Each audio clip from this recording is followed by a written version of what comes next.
Hey, what's up, everyone? I'm Reactor, and this is Quinn, and today's article comes from uanews.arizona.edu, so it's a college or something.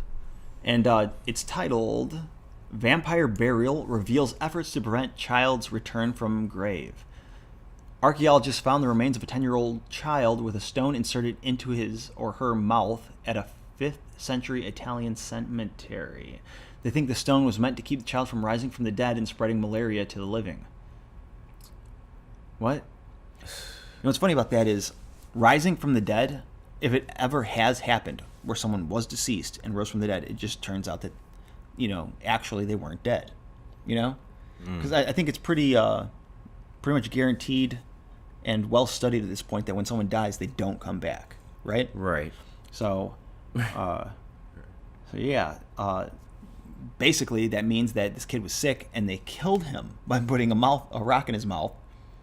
Right? Right. Or don't want him coming back from the dead. Well, that if he could come back, he was still alive, and you killed him to make sure he doesn't. In the 5th century, you could have easily just hit someone in the mouth with a rock and just left him there. And apparently, they'd just go, "Oh, someone was just trying to help him from spreading malaria."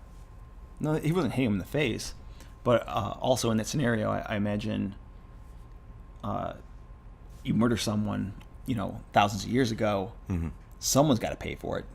Maybe it won't be you, but someone's probably going to pay. They're going to stone someone to death, hang someone, or they didn't hang people back then, did they? So so they believe that the stone had power from. They probably did some ceremony on the stone. Yeah, it had the power to stop breathing. That was the and then I put it into the grave, and the person will not come up out of the grave and infect everyone with whatever's been killing the entire village. I feel like the stone would just be meant to stop him from breathing. Yeah, it does sound like a murder weapon. Yeah, no. I don't mean like hitting him with it. I mean just like choke on him, make him choke on it. Push a rock down the throat. That's still murder. Not a weapon, though. You're right about that. I mean, but it can be. Actually, no, it can. A weapon is used as to attack. Oh, like a blunt object. Okay, you're right. No, not even that. Like a gun's a weapon used to attack. A rock can be used to attack, but in this situation, it was placed in his mouth to stop him from breathing. Oh, okay. So they're saying it was placed in there. Yeah. That's what it is. They found a rock in his mouth, not lodged in his jaw. I don't think. Okay. I mean, maybe I'm interpreting it wrong, but I haven't even started reading the article yet, so that's kind of weird.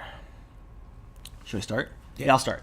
The discovery of a 10-year-old's body at an ancient Roman site in Italy suggests measures were taken to prevent the child, possibly infected with malaria, from rising from the dead and spreading disease to the living. So if he did rise from the dead, it was because he was cured of the malaria, or maybe it passed, if that's a thing. It does. The skeletal remains, uncovered by archaeologists from the University of Arizona and Stanford University, along with archaeologists from Italy, included a skull with a rock intentionally inserted into the mouth. Yeah, intentionally inserted.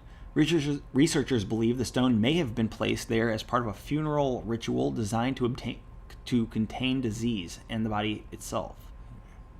The discovery of this unusual so-called vampire burial was made over the summer in the commune of Lugnano in Teverina, in the Italian region of Umbria, where UA archaeologist David Sorin has overseen archaeological excavations since 1987. So I want to say another thing that people are misunderstanding about ancient humans and their rituals. The rituals are no different than our rituals. You cut yourself, you clean it with alcohol, and put a bandage on it. That's what we know, So to them, this was basically a medical procedure, Right. Oh, we have to put the stone in his mouth to make sure he doesn't come back from the dead, and then blah, blah, blah, Right. Like, a lot of times, unless the ritual involved just, like, sacrificing a goat or kind of like Egyptian praying. Rituals of putting things in the tomb. It just had sacred meanings to putting stuff I feel like in that there. had sacred meanings and stuff, but I'm talking about, like, they're calling it a ritual where, they did something the way they, took care of their dead. Is it a ritual to embalm a dead body? Is that a human ritual? No, not really. It's just what we do as a procedure for our dead. Yeah, so I feel like they're already misinterpreting this. Discovery. Where am I? I've never seen anything like it. It's extremely eerie and weird. What? Said Soren, a Regents professor in the UA School of Anthropology and Department of Religious Studies and Classics. Locally, they're calling it the Vampire of Lugnano. I feel like another thing I want to say about this is maybe this child choked on a rock. Maybe. You know? And they didn't dig it out. They buried the kid, and now these people from the future are like, oh my god, what a discovery. Let's assume whatever we want about this rock in a skeleton's mouth. Like, right. No, do you understand? Like, his throat was there, it decomposed, and now the rock is in his throat. This was at a time all the way up until, what, like 1990-something? DNA wasn't even a thing. Yeah, right. So you could just, shove a rock in anyone's face, they choke, they die, you bury them with it. If they look like a kid, it's like, oh, it's just a kid with a rock in his mouth. The discovery was made at La Necropoli dei Bambini. I think that's correct. Yeah. Or the Cemetery of the Babies, Cemetery of the Babies, which dates to the mid-5th century when a deadly malaria outbreak swept the area, killing many vulnerable babies and small children. The bodies of the young victims were buried at the site of an abandoned Roman villa that was originally constructed at the end of the 1st century BC. Until now, archaeologists believe the cemetery was designated specifically for infants, toddlers, and unborn fetuses. In previous excavations of more than 50 burials, a 3-year-old girl was the oldest child found. So this may have even been, 30 years later that this boy chokes on a rock and they bury him, and now these archaeologists are just like, oh, it's probably the same period. Right, if you want to get rid of your kids in the 5th or 6th even century, you could probably just take them down to the child cemetery and shove a rock in their mouth. Yeah. No one's going to question you. He's a little old, for the kids that were buried there, but no one will think he was planning for the future. Like, right. No, these were just very big kids in this hole. The discovery of the 10-year-old, whose age was determined based on dental development, but whose sex is unknown, suggests that the cemetery may have been used for older children as well. Suggests? It means, no, it literally was used for older children. Oh, that's just what I said. They're like, wow, these kids look pretty big, but they still have rocks in their mouths. They must be kids. Said by bioarchaeologist Jordan Wilson, a UA doctoral student in anthropology who analyzes skeletal remains in Italy. Oh, so these are students doing this. You don't have a 6th grade student teach you how to do math or explain math to you, Get a teacher. Right. There are still sections of the cemetery that we haven't excavated yet, so we don't know if we'll find other older kids, Wilson said. Excavation director David Pickle, who has a master's degree in classical archaeology from the UA and is now a doctoral student at Stanford, said the discovery has the potential to tell researchers much more about the devastating malaria epidemic that hit Umbria nearly 1,500 years ago, as well as the community's response to it. Given the age of this child and its unique deposition, with the stone placed within his or her mouth, it represents at the moment an anomaly within an already abnormal cemetery, Pickle said. This just further highlights how unique the infant, or now rather child, cemetery at Lugano is. No, it doesn't. It could just be a kid died. They don't know anything about this. These are all wild assumptions.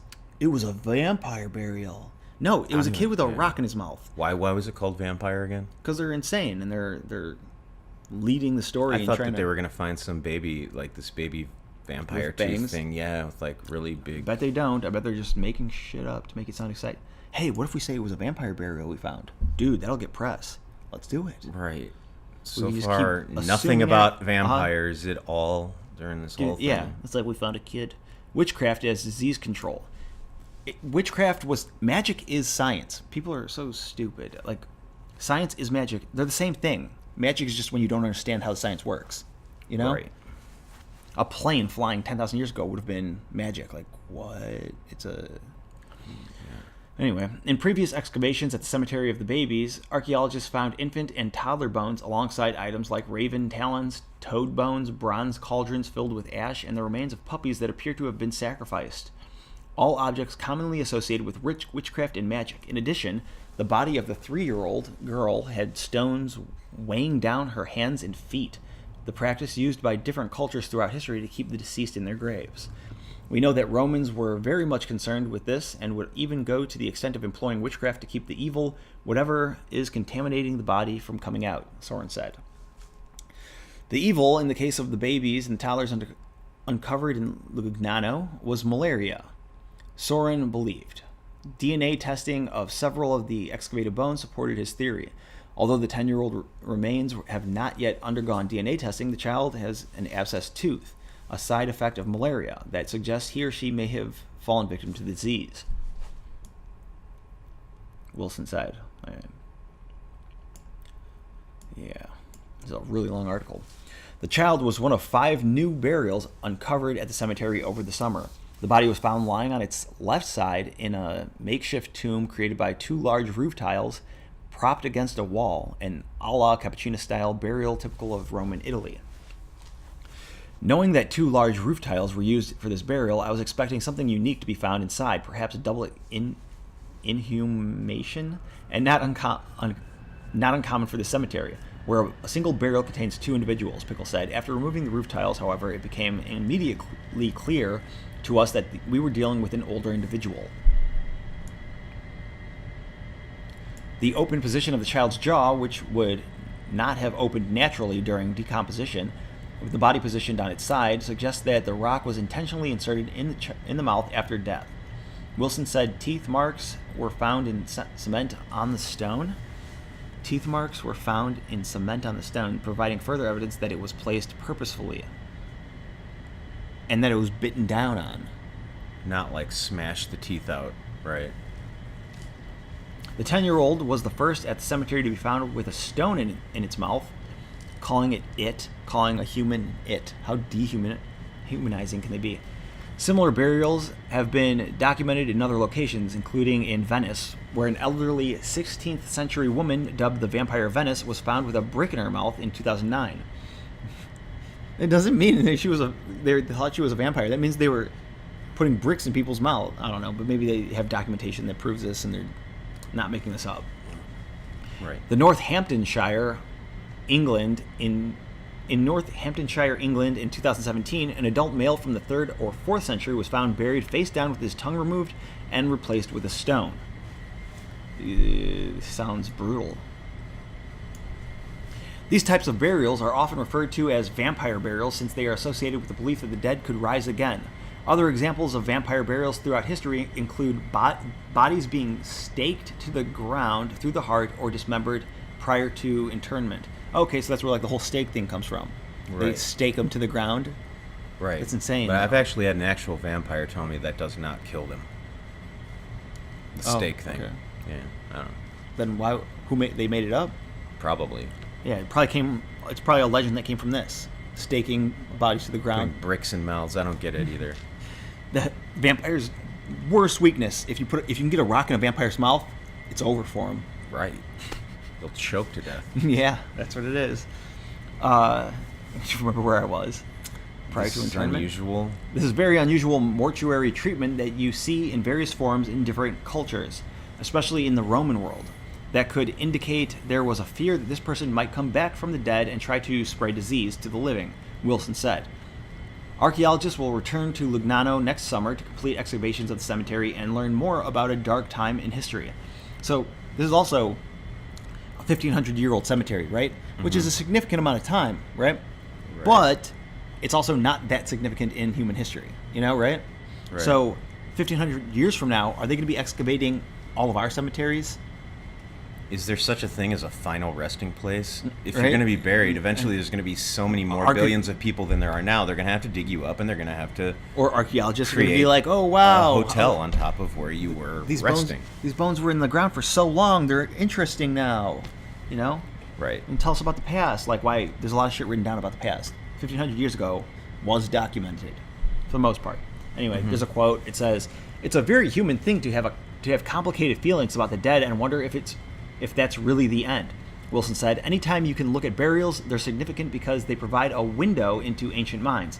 We have a saying in bioarchaeology, the dead don't bury themselves. We can tell a lot about people's beliefs and hopes, and by the way they treat their dead. The dead don't bury themselves." Tell it to a frozen dude locked in a glacier for 10,000 years. So people in 5th century Italy believed that people coming back from the dead didn't physically come back from the dead, but they would come back to the dead invisibly to spread disease, which in fact it was the disease they had on their hands from the person who had the disease, and that's how they were spreading it. But they were blaming it on the dead person still spreading the disease when it was on their hands, and like they're like they're spreading it. When you're sick with a deadly disease, I'm sure there are times where you can go into a coma or be asleep for days and be assumed dead. Oh, you're right. So like, oh my God, it's alive. And then after a little while, kill it. Maybe you get some strength and wake up, but they shove are like, a rock nah, in your mouth and bury you. He closed his eyes for like 3 days already. Let's just fucking stake him and put him in the ground. Yeah. Like, you know. I need a brick or a rock. Stat. Yeah, that's all I have to say. This is pretty long. Definitely. You done? Yep. So that's it for the video. If you enjoyed it, let us know with a thumbs up or leaving a comment. And if you are interested in helping us, we have a Patreon link in the description. Feel free to help us out. Everything's appreciated. Thanks for watching. See you in the next video.